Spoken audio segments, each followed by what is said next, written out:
Barcelona 2024-25 মৌসুম তাদের নতুন কোচ হ্যান্সি ফ্লিকের অধীনে দুর্দান্তভাবে শুরু করে। স্পেশালি তারা কিন্তু যখন একেবারে সিজনের প্রথম থেকে রীতিমতো লা লিগা এবং চ্যাম্পিয়ন্স লিগ প্রত্যেকটা জায়গায় ডমিনেট করছিল এবং গোলের পর গোল করতেছিল এবং প্রতিপক্ষকে রীতিমতো উড়িয়ে দিচ্ছিল, যেখানে big teams like Bayern Munich বা রিয়াল মাদ্রিদের মতো টিমের বিপক্ষেও কিন্তু 4-0 বা 5-0 গোলের বিশাল ব্যবধানে জয় পেয়েছে। তারপর কিন্তু তাদেরকে লা লিগাতে তাদের মিড টেবিল টিমের বিপক্ষে কিন্তু তাদেরকে স্ট্রাগল করতে দেখা গেছে। স্পেশালি যারা লা লিগাতে লো ব্ল্যাক খেলে, ফুটবল খেলে, তাদের বিপক্ষে কিন্তু বার্সেলোনা রীতিমতো জয় পেতে প্রচুর পরিমাণে বেগ পাচ্ছিল এবং রীতিমতো তারা লাস্ট 4 ম্যাচের ভিতরে কিন্তু তারা একটি ম্যাচেও পূর্ণ 3 পয়েন্ট পায়নি। অবশেষে তারা কিন্তু হচ্ছে পঞ্চম ম্যাচের মাথায় লা লিগাতে ভ্যালেন্সিয়ার বিপক্ষে 7-1 গোলের বিশাল ব্যবধানে জয় পেয়েছে। তো আজকের এই ভিডিওতে আমরা বার্সেলোনা কিভাবে ভ্যালেন্সিয়াকে 7-1 গোলের বিশাল ব্যবধানে পরাজিত করলো তার একটা ট্যাকটিক্যাল ডিপ অ্যানালাইসিস দেখব। আশা করি ভিডিওটি শেষ পর্যন্ত দেখবেন। সো বার্সেলোনার যে রিজনটা লালিগার টিমের বিপক্ষে স্ট্রাগল করার, সেটা হচ্ছে লো ব্লক টিম। কারণ লালিগাতে যেসব টিমের বিপক্ষে বার্সেলোনা পরাজিত হয়েছে তারা অনেকটা ডিফেন্সিভ খেলে, অর্থাৎ এই সেন্ট্রাল পজিশনটাকে কম্প্যাক্ট রেখে সেন্ট্রাল পজিশনটাকে কম্প্যাক্ট রেখে এখানে এটা হতে পারে আপনার 4-4-2 শেপ। 4-4-2 শেপ এই সেন্ট্রাল পজিশনটাকে কম্প্যাক্ট রেখে জাস্ট এই ওয়াইড রিজনে আপনাকে ছেড়ে দিব এবং তারা একদম এই লো ব্লকে খেলবে। অর্থাৎ বার্সেলোনা দেখবেন যে হাইলাইন ডিফেন্সে খেলে, অর্থাৎ তারা যে কোনো ধরনের বিল্ড আপ বা হচ্ছে প্রোগ্রেস বা ফিনিশিং তারা একদম হাফ লাইন থেকেই হচ্ছে হাফ লাইন বরাবর রীতিমতো তারা কিন্তু হচ্ছে তাদের যে ডিফেন্সিভ লাইন সেটা কিন্তু হচ্ছে উঠে আসে। সো অপরদিকে বার্সেলোনা লো ব্লক টিমের বিপক্ষে স্ট্রাগল করছে অ্যাজ বার্সেলোনার একমাত্র হোয়াইট থ্রেড হিসেবে হচ্ছে লামিন ইয়ামাল আছে। তাছাড়া রাফিনা কিন্তু হচ্ছে 1 ভার্সেস 1-এ ড্রিবলিং স্কিলে অতটা স্কিলফুল না, যদিও তার বিহাইন্ড দ্য স্পেসে হচ্ছে ফরওয়ার্ড রানের মাধ্যমে স্পেস এক্সপ্লয়েট করা বা হচ্ছে গোল স্কোরিং অপরচুনিটি ক্রিয়েট করা বা গোল স্কোরিং করা কিন্তু দুর্দান্ত। এবং এই সিজনে তিনি one of the best player. তাছাড়া তিনি কিন্তু হচ্ছে ব্যালন ডি'অর কন্টেন্ডার হিসেবে বিবেচনা করা হচ্ছে রাফিনাকে। সো বার্সেলোনা ভ্যালেন্সিয়ার বিপক্ষে 4-2-3 একটা ফরমেশনে শুরু করে, যেখানে ভ্যালেন্সিয়া কিন্তু লা লিগার মিড টেবিল টিমের মতো থেকে একটু ব্যতিক্রম ছিল, কারণ তারা বরং হচ্ছে একটু হাই ডিফেন্সিভ লাইনে ডিফেন্স করছিল।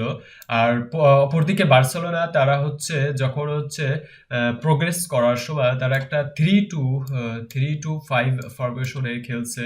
সাপোজ এই যে মিড ব্লকে কন্ট্রোল করার সময় রাফিনা এই সাইডে, বার্সেলোনা হচ্ছে লোন পিভটে খেলছে, অর্থাৎ মার্ক কেসাদো একমাত্র যে কিনা ডিপ পজিশনে থেকে বল বিল্ড আপে হচ্ছে সহায়তা করছিল।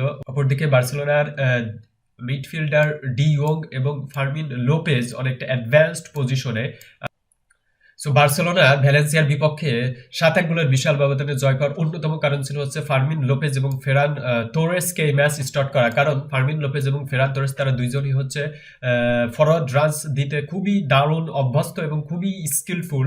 কারণ তারা আপনি বার্সেলোনার যে 7টি গোল তার ভিতরে ফার্মিন লোপেজ কিন্তু 2টি গোল 2টি অ্যাসিস্ট এবং হচ্ছে ফেরান তোরেসের দুর্দান্ত পারফরমেন্স দেখেন। তাদের প্রত্যেকটি গোলই কিন্তু হচ্ছে রান আপ প্লে থেকে ছিল, অর্থাৎ এখান থেকে অ্যাটাকিং থার্ডের সময় হচ্ছে পাউ কুবার্সি বা মার্ক কাসাদো বা ডিয়ং যখন হচ্ছে বল পাস করছে, তারা কিন্তু তখন ফেরান তোরেস বা ফার্মিন লোপেজের যে কোনো একজন কিন্তু হচ্ছে ফরওয়ার্ড রান দিয়েছে। অথবা বার্সেলোনার ফার্স্ট গোলের ক্ষেত্রে কিন্তু দেখবেন কুনদের থেকে যখন বল পাস করে দেন লামিন ইয়ামাল কিন্তু তখন হচ্ছে বল পাস করে দেন এখানে। পরবর্তীতে যখন লামিন ইয়ামাল এখান থেকে বল পাস করে এখানে দেন, এখান থেকে ডিয়ং কিন্তু হচ্ছে অ্যাডভান্সড পজিশনে থেকে হচ্ছে ফরওয়ার্ড রান দেন, অর্থাৎ ডিয়ং কিন্তু ওই সময় হচ্ছে আনমার্কড ছিল। সো ইজিলি কিন্তু বার্সেলোনা ডিয়ং এর মাধ্যমে তাদের গোলের সূচনা করে। সো বার্সেলোনা ভ্যালেন্সিয়ার বিপক্ষে প্রত্যেকটা গোল কিন্তু রান অফ প্লে থেকে আসছে এবং হচ্ছে তাদের ভার্টিক্যাল রান এবং লামিন ইয়ামাল বা ফার্মিন লোপেজ বা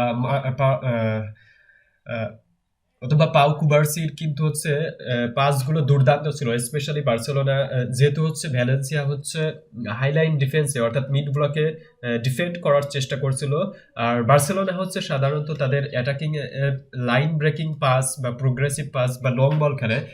আমরা যদি পাউ কিবার্সির যে অ্যাসিস্টটা সেটা যদি দেখি, পাউ কিবার্সি কিন্তু একদম অসাধারণ একটা পাস দিয়েছিলেন, যেটা হচ্ছে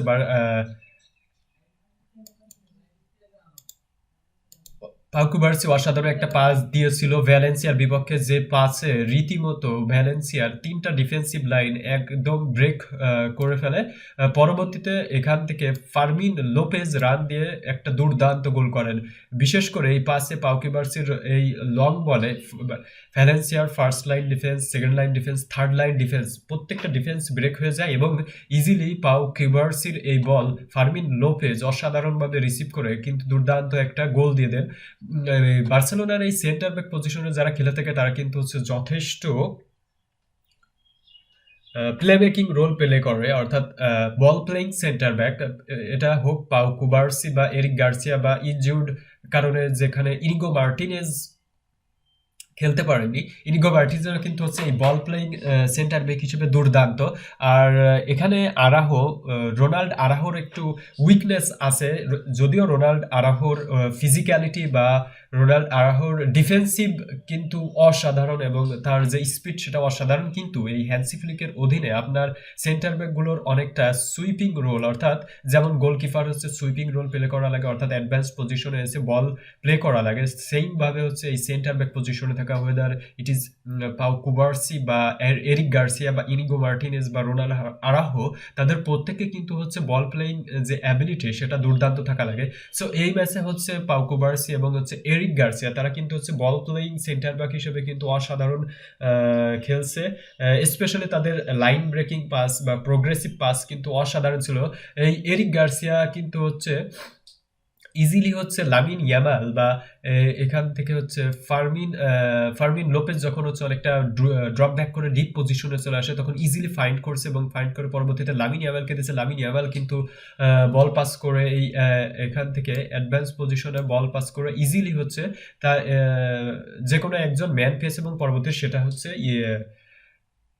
স্কোর সেটা পরবর্তীতে দুর্দান্তভাবে কাজে লাগিয়ে বার্সেলোনা কিন্তু গোল আদায় করে। সো এই ম্যাচে বার্সেলোনা হ্যান্সি ফ্লিকের দুর্দান্ত যে দুটি সিদ্ধান্ত ছিল সেটা তা হচ্ছে ফেরান তোরেস এবং হচ্ছে ফার্মিন লোপেসকে দিয়ে ম্যাচ শুরু করার কারণ তারা দুইজনই রান অফ ফেলেতে এবং হচ্ছে ফরওয়ার্ড রানে দুর্দান্ত। তাছাড়া মার্ক কাসাদো যে লোন পিভট হিসেবে খেলছে, পরবর্তীতে এরিক গার্সিয়া হচ্ছে সেন্টার ব্যাক পজিশনে, এরিক গার্সিয়া সেন্টার ব্যাক পজিশনে বল প্লেইং রোল যে দুর্দান্তভাবে প্লে করতে পারছে, যেখানে হচ্ছে রোনাল্ড আরাহোকে কিন্তু এই পজিশনে বা এই রোলে তাকে কিন্তু স্ট্রাগল করতে দেখা গেছে। ঠিক এই কারণেই হয়তো হ্যান্সি ফ্লিক রোনাল্ড আরাহোকে বেঞ্চ করিয়ে এরিক গার্সিয়াকে খেলান। অপরদিকে পাউ কুবার্সি কিন্তু 17 বছর বয়সী, যে কিনা সদ্যই 18 বছর বয়সে পা রেখেছে। প্রত্যেকটা ম্যাচে তিনি হচ্ছে দুর্দান্ত পারফরমেন্স দেখান, স্পেশালি পাউ কুবার্সি কিন্তু হচ্ছে সেন্টার ব্যাক রোলে হওয়ার পরে সে কিন্তু হচ্ছে বল প্লেইং অ্যাবিলিটি তার এক কথাই অবিশ্বাস্য। সো এই ম্যাচে কিন্তু তার একটা দুর্দান্ত অ্যাসিস্ট এবং এটা অনেকের চোখে লেগে থাকার মতো, আপনার স্মৃতিতে থেকে যাবে যদি আপনি এই পাউ কুবার্সির এই পাসটি দেখেন। So this was the strategy of Barcelona against Valencia. Thank you for watching.